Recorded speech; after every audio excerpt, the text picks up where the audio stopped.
definitely Hakim. Ku semangat, sabar, okay? Stop, you know. Our team went around to ask different random people, is your mom the best cook? And of course, everybody will agree, my mother is the best cook. And of course, start arguing, no, my mother. And imagine if you marry someone and they claim their mother's cooking is the best. You expect that's to a have recipe for arguments. Trust me, that is a recipe for arguments. But at the same time, here's the thing: when you watch, when I watch my mom at work, she never really has a recipe stuck in the head. I know, they just know what to do. They just, exactly, a little. And then choose.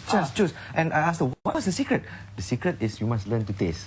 Macam, what? Once you learn to taste, then what happens? And then you know instinctively what to put. Well, for us normal people out there who are not so familiar with how to taste, busy people who never go to the kitchen and still want to cook like mum, and yes. of course, this is something you should be looking for. This is Nostalgia Bonda, and basically reminiscing mum's love through her cooking. And of course, the person in particular who has conceptualized the book and compiled all these recipes with love.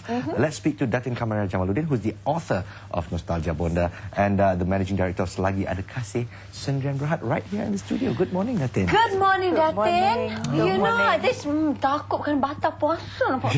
Sabar. But at the same time, how does it feel like now that the book is out? Well, it is great, and I feel relief in some way, yes. And before I go on, I must thank you for having me here. Thank you for joining us and sharing us your recipes. As long as you share with us the secrets that are inside this book. Now, let's first of all talk about your company, Selagi Ada Kasih Sendirian Berhad. Did you form it specifically to create this book? Yes. Actually, I have all the time now since my retirement, and it has always been my dream to do this compilation, especially my mom's recipes here. And why Selagi Ada Kasih? Because the basis is love and gratitude. Yeah. And this is what this book is all about. Yeah, this book is with a difference. It's just not a cookbook as we normally see, but it is with anecdotes, reminiscing my mom's good young days when I was young too.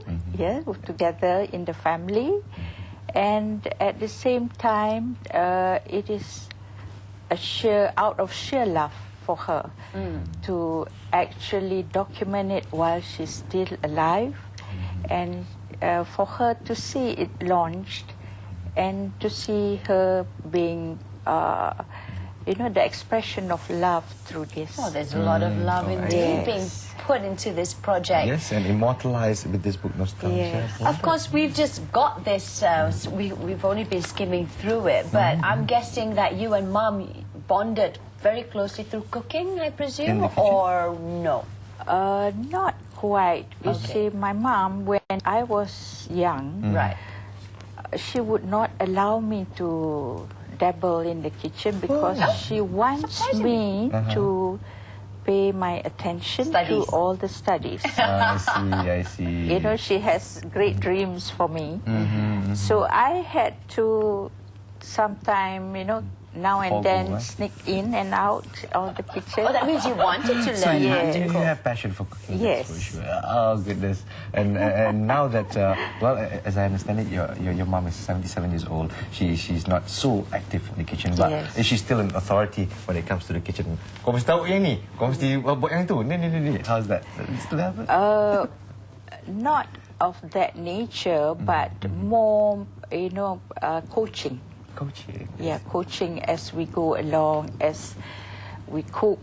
She would say, not too much of that, a little bit of this, the tips will just flow as we go along. I see. So, she doesn't have any books for reference, but it's all in her mind, her computer. I was watching this based on a true story of Julia, so I'm not sure if you watched that movie. No, I haven't. But it basically talks about the journey of two women of different time zones doing this cookbook of theirs, or one was a blog in modern days.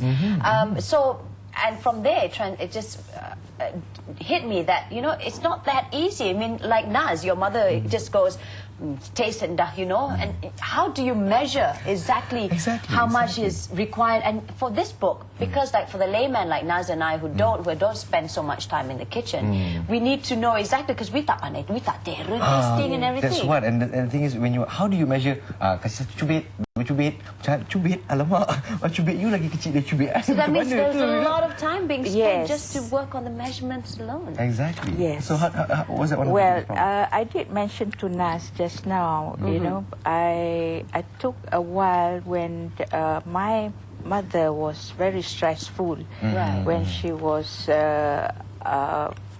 actually looking after my father who underwent a bypass. Yeah.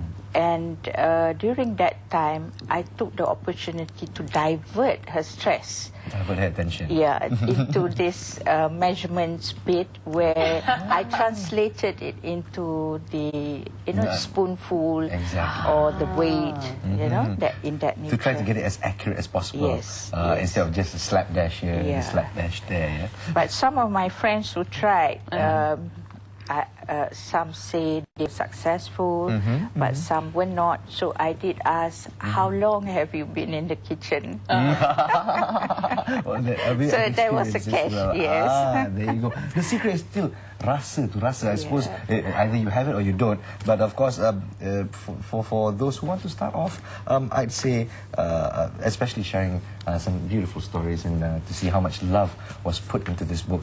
And at the same time, whip up something for Hari Raya. That's right. Hari Raya is just around the corner, and if you want to, you know, you don't want to just depend on your mom or your aunt to go and do the cooking for you for that little open house that you have. But I do have a question though. Is it all Malay recipes only, or is it a one Malaysia recipe cookbook? You know? Basically, it's a one Malaysia recipe. You know, because I have all races in there, like Chinese,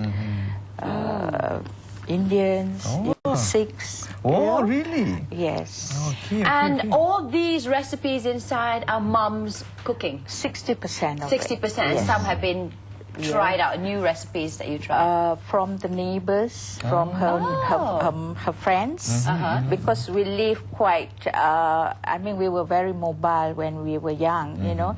So the neighborhood where she made friends, you know, with the, you know, the Chinese or the Sikh family, you know. Oh, it was very tight-knit lah. Yes, the way you put In it. fact, this book has a very special poem dedicated to all mothers. And this is done by a special friend, Saudari Masni. Saudari Masni, yes. It's on page 14, and it's in English and in Bahasa version. You know, the thing that I love about while we were skimming through looking for the poetry is that it's very easy to read. It's not you know how some ingredient books, they go into all these things and you just get turned off. Because you're confused. You're confused, but it looks very simple, the recipes. Have we found the poem? Yes, I have. Of course, there's a translation as well. There's one in English and one in Bahasa Melayu. But and it is pretty long to read, but beautifully written. And the best paragraph, I feel, I'm just going to read it out if you don't mind. I believe in the truth of the words of the Prophet that heaven lies beneath the feet of mothers. Absolutely beautiful. And of course, this would be your tribute to your mother.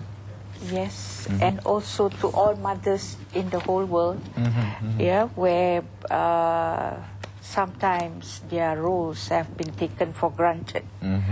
We are multitaskers, that's true. That's true. I'm sitting with two mothers here. And sometimes this new generation, they may take you mechanically, you know, like touch and go, just say hello, goodbye. Mak masak apa? Okay, thank you. You know, Masuk keluar. It does happen. So of course, as Hari Raya is approaching as well, do take this opportunity to appreciate the sacrifices made by mothers, but not just in Malaysia, around the world. Around the world, especially after having our previous guest who speaks about all these children who are either, they are not just stateless, they're homeless, and some of them don't have parents are there. So be grateful that your parents are around, especially during this Ramadan celebration. And be exceptionally grateful that your mother can cook. Yes, that's right. Well, thank you so much, Datin Kamariah. And this is such a beautiful book. 49 ringgit 90 cents, sold at all our local bookstores. Now, for more information with regards to this, you log on to their website at www.loveingratitude.com. Maybe Datin, the last few words for our viewers out there with regards to nurturing mom's goodness. Yes, for all my friends as well as relatives and all Malaysians, do appreciate your mom while they are still around.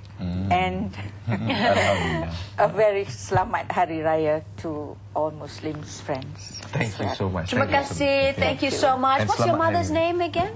Puan Haja Badariah. Puan Haja Badariah, thank you for all the recipes. Thank you to all Puan Haja Badariah punya kawan-kawan, jiran-jiran, semua terima kasih. Now definitely akan belajar masak. And of course, you must be extremely proud of your daughter over here, spreading the goodwill of love. And Selamat Hari Raya Aidilfitri as well. We'd like to wish Datin. Datin, Selamat Hari Raya. Thank you very much. Minta maaf. Terima kasih banyak. Thank you for having me. No worries, no Terima kasih. worries. Thank you so much. All right, we're going to take a break right here on The Breakfast Show. But still, interesting stuff to come. Daphne, I think, is We it do right? indeed. Now, right after the break, we speak to our guest regarding a huge malady that Malaysians suffer from every festive season, Naz.